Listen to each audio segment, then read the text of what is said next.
YS Rajasekhara Reddy పేరు నిలబెడుతూ Congress party పేరు నిలబెడుతూ Congress party అంటే బీదల పార్టీ, బీదలకు ఏదన్నా పని చేస్తుందంటే కాంగ్రెస్ పార్టీ. ఇంతకుముందు టీఆర్ఎస్ వాళ్ళు చెప్పిండే కానీ చేసింది ఏం లేదు. ఇప్పుడు గిట్ట వాళ్ళ నాయకులు అంటుంటారు మేము చేసిన నిధులని. ఎప్పుడైనా ఎక్కడన్నా సందర్భం వచ్చినప్పుడు దాని గురించి మాట్లాడతాము. ఈరోజు రాజశేఖర రెడ్డి గారు ఎట్లయితే డెవలప్ చేసిండో మన రేవంత్ రెడ్డి గారి గిట్ట సేమ్ అదే విధంగా. అంటే వాళ్ళు ఏమనుకుంటున్నారో చెప్పగానే మళ్ళీ తెల్లారి అయ్యేది కాదు. మనం సంవత్సరంన్నరలో మాకు 2.5 సంవత్సరాలు ఏంటని మేము గెలిచిన ఎంబడే చెప్పినాము. డెవలప్మెంట్ చేసి చూపిస్తామని చెప్పినాము. కొందరు డెవలప్మెంట్కు అడ్డుకుంటున్నారు గిట్ట ఇక్కడ జిల్లాలో.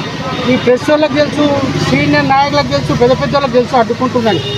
అయ్యా బాబు మీరు సహకరించండి. తాండూరు గురించి మీరు తాండూరు కొన్ని రోజులు ఏలిండ్రు, మీరు సహకరించి చూడండి. మనోహర్ రెడ్డికి ఏ విధంగా తాండూరుని మారుస్తాడో చూడండి. చూసినాక మీరు మాట్లాడండి. మాకు టైం అయితే ఇవ్వండి. సంవత్సరం లోపల అది కాలే ఇది కాలే మేము చేసినా అంటే మీరు ఏం చేసిండ్రు? ఏమీ చేయలే.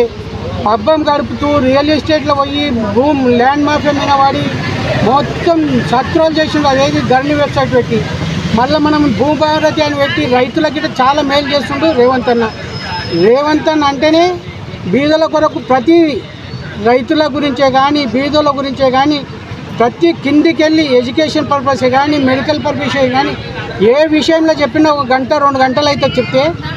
కాకపోతే వీడికే చాలా టైం అయింది. ఇంతకుతో ముగిస్తున్నాను. Thank you.